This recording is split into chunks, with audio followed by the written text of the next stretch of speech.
92 হিজরির 28 রমজান মাত্র 12,000 সৈন্য নিয়ে 40,000 সৈন্যের বিরুদ্ধে যুদ্ধ করে আন্দালুসিয়া জয় করে নিয়েছিল সেনাপতি তারেক বিন জিয়াদ। আন্দালুসিয়া নামের সেই ভূখণ্ডই আজকে স্পেন নামে পরিচিত, যেখানে দীর্ঘ 750 বছর টিকেছিল মুসলিম শাসন। সে সময় স্পেনের রাজা ছিল রডেরিক, কিন্তু তার শাসন ছিল সাধারণ মানুষের জন্য এক চরম অভিশাপ।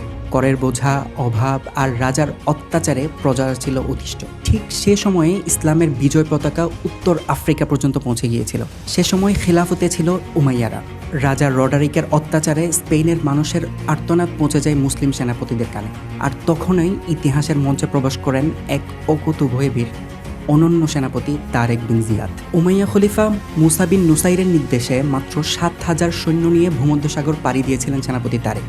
কিন্তু ওপারে গিয়ে তিনি দেখলেন রাজা রডারিক প্রায় 40,000 সৈন্যের এক বিশাল পাহাড়সম বাহিনী যুদ্ধের জন্য প্রস্তুত করেছিল। তা দেখে সেনাপতি তারেক খলিফা মুসা বিন নুসাইরের কাছে সাহায্য যখন চাইলেন, তখন 5,000 সৈন্য তিনি এক্সট্রা পাঠান, যার মাধ্যমে মোট সৈন্য দাঁড়ায় 12,000। কিন্তু তারপরেও 40,000 সৈন্যের বিরুদ্ধে যে তা বিশাল একটা তফাৎ, তা বলার অপেক্ষা রাখে না। এই বিশাল তফাৎ দেখে ভয় পেত যে কেউ, কিন্তু তারেক বিন জিয়াদ ছিলেন অন্য ধাতুতে করা। তিনি করলেন এক অভাবনীয় কাজ। সেনাদের নিয়ে তীরে নামার সাথে সাথেই তিনি সব জাহাজ পুড়িয়ে ফেলার নির্দেশ দিয়েছিলেন। আর জাহাজগুলো যখন দাউ দাউ করে জ্বলছিল, তখন তিনি সৈন্যদের উদ্দেশ্যে এক রক্তময়ী জ্বালাময়ী ভাষণ দিয়েছিলেন। তিনি বলেছিলেন, হে আমার যোদ্ধারা, পালানোর কোনো পথ নেই। পেছনে উত্তাল সমুদ্র আর সামনে শত্রু। এখন তোমাদের কাছে কেবল দুটি পথ, হয় বিজয় নয়তো শাহাদাত। তার এই একটি কথা সৈন্যদের মনে এমন সাহস জুগিয়েছিল যে তারা বাঘের মতো ঝাঁপিয়ে পড়েছিল রডারিকের বাহিনীর উপর। গোয়াদালের নদীর তীরে সেই যুদ্ধে মাত্র 12,000 সৈন্য নিয়ে অলৌকিকভাবে বিজয়ী হয়েছিল মুসলমান বাহিনী।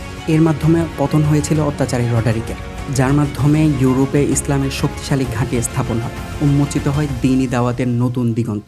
তৎকালীন গথিক শাসকদের অত্যাচারে পিষ্ট সাধারণ মানুষ ইসলামের সাম্য ও ন্যায় বিচারের আদর্শ দেখে মুগ্ধ হয়ে বল প্রয়োগ ছাড়াই দলে দলে ইসলাম গ্রহণ করেছিল।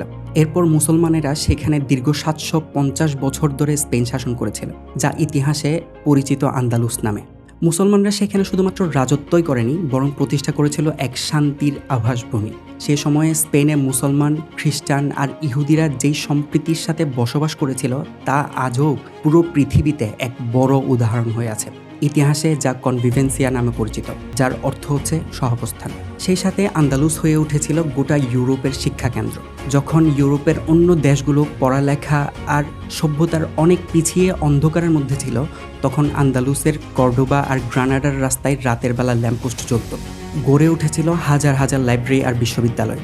আধুনিক বিজ্ঞান, চিকিৎসা, গণিত আর স্থাপত্যের ভিত্তিস্তর স্থাপিত হয়েছিল এই আন্দালুসে। আজকের আধুনিক স্পেনের যে সৌন্দর্য আমরা দেখি, তার মূলে রয়েছে সে সময়ের মুসলিম কারিগরদের ছোঁয়া। কিন্তু এত সমৃদ্ধির পরেও আন্দালুসের পতন হয়েছিল একটা সময়। পরবর্তী ভিডিওতে সেই আলোচনা শোনার আমন্ত্রণ জানিয়ে শেষ করছি এখানে। আসসালামু আলাইকুম ওয়া রাহমাতুল্লাহ।